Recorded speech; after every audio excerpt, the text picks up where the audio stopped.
दोस्तों जय हिंद। दोस्तों कैसे हैं आप लोग। इस लेक्चर में मैं भारतीय ज्ञान परंपरा से रिलेटेड एमसीक्यू डिस्कस करूंगा और भारतवर्ष से रिलेटेड एमसीक्यू डिस्कस करूंगा। जो टॉपिक एमपीपीएससी के यूनिट 1 में मेंशन है दोस्तों, उससे रिलेटेड सारे एमसीक्यू में डिस्कस करूंगा दोस्तों। ऐसे ही करके क्रमबद्ध तरीके से पूरे लेक्चर्स आएंगे। मेरे इस चैनल को सब्सक्राइब कर लेने का है आप लोगों को, है ना। तो पहला क्वेश्चन डिस्कस करते हैं। नालंदा विश्वविद्यालय की स्थापना किसने की थी, क्वेश्चन है दोस्तों। 4 ऑप्शन दिए रखे हैं आपके सामने। तो नालंदा विश्वविद्यालय की स्थापना गुप्त वंश के राजा कुम्हार गुप्त प्रथम ने की थी। इसका आंसर क्या हो जाएगा, सी, कुम्हार गुप्त प्रथम ने की थी। यह विश्वविद्यालय 5वीं शताब्दी में बना था। नालंदा विश्वविद्यालय बिहार में स्थित था दोस्तों। यह बौद्ध शिक्षा का प्रमुख केंद्र था। यह बौद्ध शिक्षा का प्रमुख केंद्र था। नेक्स्ट क्वेश्चन है, नालंदा विश्वविद्यालय के पुस्तकालय, है ना, नालंदा विश्वविद्यालय के पुस्तकालय का नाम था धर्मगंज, है ना। नालंदा विश्वविद्यालय के पुस्तकालय का नाम था धर्मगंज में निम्न में से कौन सा एक शामिल नहीं है बोला है ना। तो आपको बता दूं, प्रसिद्ध नालंदा विश्वविद्यालय का प्रसिद्ध पुस्तकालय था जिसका नाम क्या था, धर्मगंज, है ना। पुस्तकालयों में रत्नसागर, रत्नधादी यानी रत्नधादी, तो एक ही हो जाएगा रत्नसागर, रत्नोधादी बोलेंगे या रत्नधादी, और रत्न रंजक। ये 3 पुस्तकालय थे दोस्तों। ये पुस्तकालयों के नाम है। ये पुस्तकालयों का नाम ये था, ये 3 जगह उसके नाम थे पुस्तकालयों के नाम। तो ये 3, रत्नमाणी नहीं था, याद रखना। इसका आंसर क्या हो जाएगा, डी। इसका आंसर क्या हो जाएगा, डी। तो अपन बोल सकते हैं प्राचीन नालंदा विश्वविद्यालय के पुस्तकालय को पारंपरिक तरीके से उसका नाम धर्मगंज रखा गया था, है ना। और उसका नाम धर्मगंज रखा गया था, यानी सत्य का खजाना रखा गया था। तो नालंदा प्राचीन भारत के उच्च शिक्षा का सर्वाधिक महत्वपूर्ण और विख्यात केंद्र था, है ना, विख्यात केंद्र था। महायान बौद्ध धर्म के इस शिक्षा केंद्र में महायान बौद्ध धर्म का शिक्षा केंद्र था दोस्तों। महायान बौद्ध धर्म का शिक्षा केंद्र था, है ना। नेक्स्ट क्वेश्चन डिस्कस करेंगे। जावा और सुमात्रा के शासक बालपुत्र देव ने किस पाल शासक द्वारा नालंदा विश्वविद्यालय को 5 गांव दान में दिए थे। तो दोस्तों देवपाल ने दान में दिए थे। किसने, देवपाल ने। इसको मैं बड़ा कर लेता हूँ थोड़ा सा, है ना, इसको थोड़ा सा बड़ा कर लेता हूँ, आप लोगों को देखने में आसानी जाएगी। देवपाल ने किए थे दोस्तों। देवपाल जो है भारतीय उपमहाद्वीप में बंगाल क्षेत्र का शासक था। इसने गांव दान में दिए थे दोस्तों, 5 गांव दान में दिए थे। नेक्स्ट है, चीनी यात्री हेन सांग ने नालंदा विश्वविद्यालय में कितने महीने तक रहकर अध्ययन किया। दोस्तों हेन सांग जो है एक प्रसिद्ध चीनी भिक्षु यात्री था।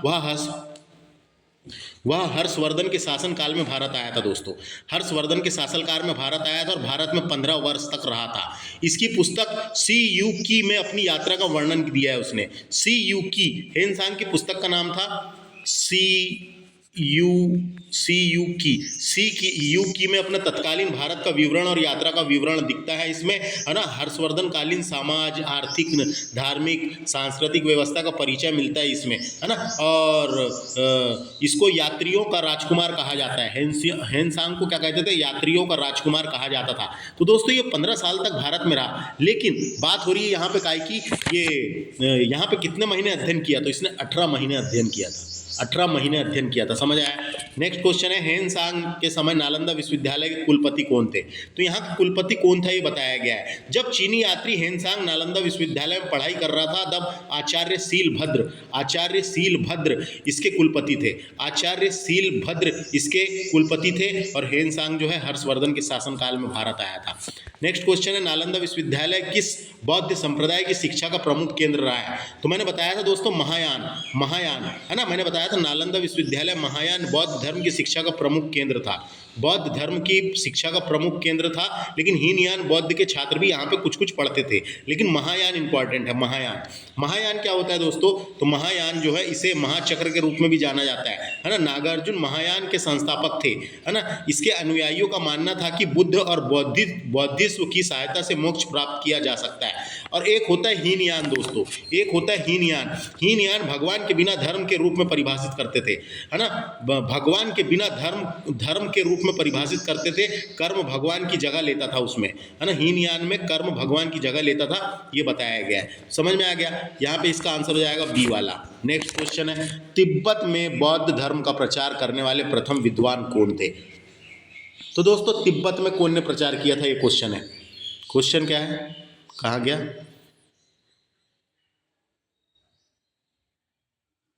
तिब्बत में किसने प्रचार किया था ये बोला है यहाँ पे। तो आपको बता दूं तिब्बत में किसने प्रचार किया था ये बोला है ना। तो तिब्बत में किसने किया था, आ गया दोस्तों, याद आ गया। तिब्बत में जो है पद्म संभव ने तिब्बत में बौद्ध धर्म फैलाया था। किसने? पद्म संभव ने तिब्बत में बौद्ध धर्म फैलाया था दोस्तों, है ना। बौद्ध धर्म विश्व का चौथा सबसे बड़ा धर्म है और इसके अनुयायी जो हुए वो बौद्ध कहलाए दोस्तों। तो तिब्बत में बौद्ध धर्म फैलाया था किसने? पद्म संभव ने, पद्म संभव ने। नेक्स्ट क्वेश्चन है, भारत सरकार द्वारा संसद में कानून पारित कर किस वर्ष नालंदा विश्वविद्यालय की पुनर्स्थापना की गई है।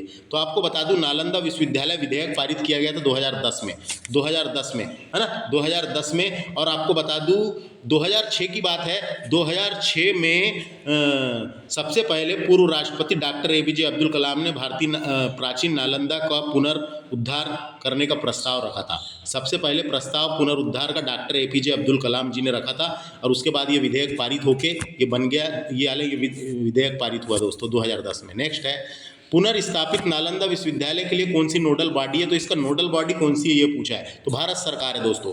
2010 में भारत सरकार ने प्राचीन विश्वविद्यालय नालंदा की पुनर्जीवित करने के लिए प्रस्ताव पारित किया और किससे रिलेटेड है पूछा है ना, नोडल बॉडी। ये भारत विदेश मंत्रालय से रिलेटेड है, विदेश मंत्रालय है ना, शिक्षा मंत्रालय नहीं, विदेश मंत्रालय से रिलेटेड है, याद रखना है। नेक्स्ट क्वेश्चन इधर देखेंगे, वल्लभी विश्वविद्यालय की स्थापना किसने की थी। क्वेश्चन है, वल्लभी विश्वविद्यालय की स्थापना मैत्रक वंश के शासनकाल के दौरान की गई थी। मैत्रक वंश के शासनकाल के दौरान की गई थी, जिसका राजा का नाम था, मैत्रक वंश के राजा भट्टारक, भट्टारक ऐसा भी लिखा है कई बुकों में, भट्टारक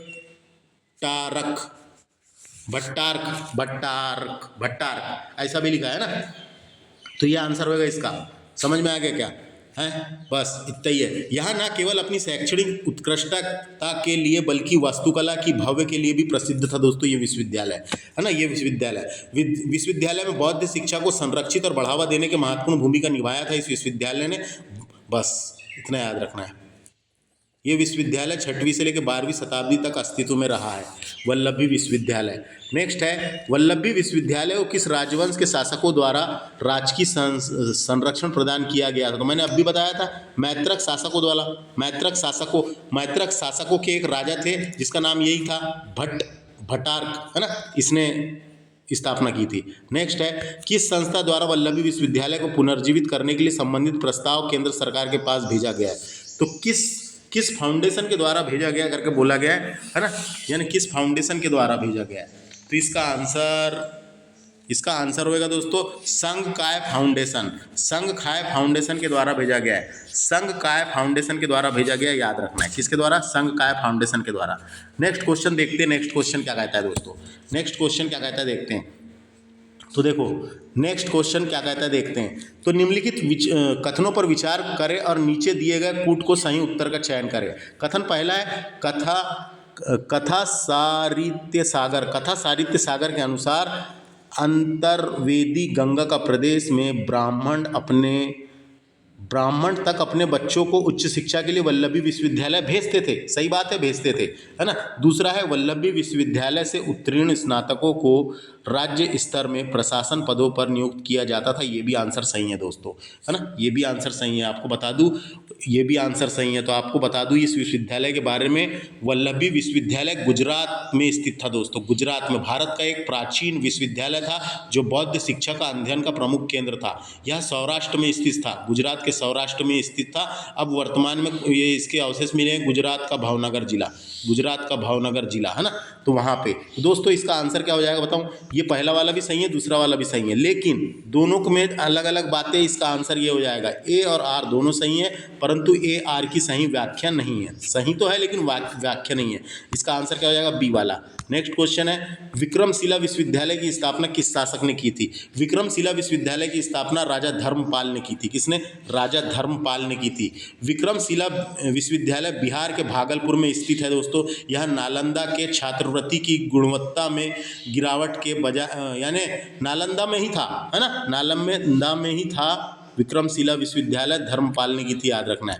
विक्रमशिला विश्वविद्यालय को किस मुस्लिम आक्रांता ने नष्ट कर दिया था? तो दोस्तों किसने नष्ट किया था? तो विक्रमशिला विश्वविद्यालय को मोहम्मद बिन बख्तियार खिलजी, ये इसका नाम था, मोहम्मद बिन बख्तियार खिलजी ने नष्ट कर डाला था। खिलजी है ना, ये मोहम्मद बिन बख्तियार खिलजी जो था ये कुतुबुद्दीन ऐबक का सेनापति था दोस्तों, कुतुबुद्दीन ऐबक का सेनापति था। और जब ये भारत आया था 1193 में, तो इसने विक्रमशिला विश्वविद्यालय को नष्ट कर दिया था दोस्तों, है ना, नष्ट कर दिया था, उस पर आग लगा दी थी, जला दिया था दोस्तों। और इतनी खतरनाक आग थी कई कई दिन तक के धधकती रही वहाँ पे पुस्तकें और ग्रंथ थे, है ना, तो इसने आग लगाया था, याद रखना है। नेक्स्ट क्वेश्चन, विक्रमशिला विश्वविद्यालय पर मुस्लिम आक्रमण द्वारा हमला किए जाने के समय विश्वविद्यालय के कुलपति कौन थे? बोला है कुलपति कौन थे उस टाइम पे, तो इसका आंसर हो जाएगा ये शाक्य श्री भद्र। शाक्य श्री भद्र ये कुलपति थे जब उन्होंने आग लगाया था, शाक्य श्री भद्र कुलपति थे, है ना। नेक्स्ट क्वेश्चन है, निम्न में से कौन सा विकल्प सही है? बोला है ना, सही है, सही क्रम में है, तो इसका आंसर हो जाएगा दोस्तों ए वाला। सबसे पहले होता है पंडित, फिर होता था महापंडित, फिर उपाध्याय और तथा आचार्य होते थे दोस्तों उस विश्वविद्यालय में, है ना, उस विश्वविद्यालय में ये होते थे। समझ में आ गया? इसका आंसर ये हो जाएगा पंडित, महापंडित, उपाध्याय और आचार्य।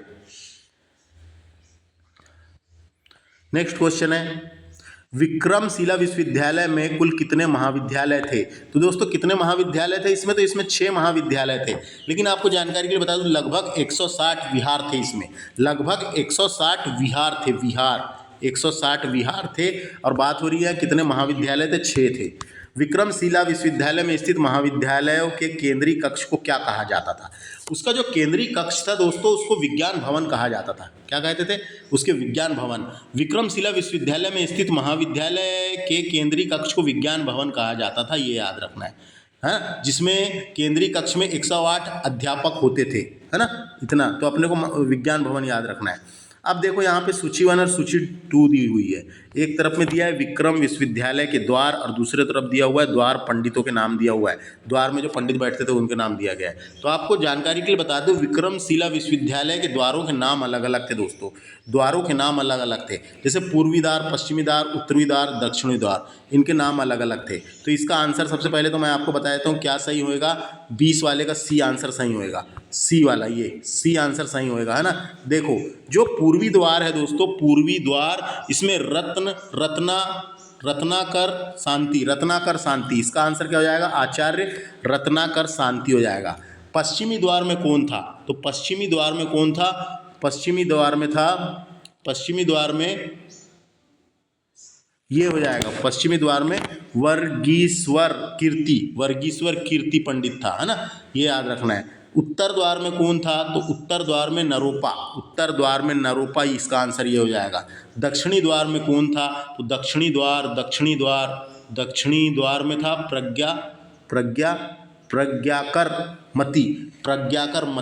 प्रज्ञाकर मती।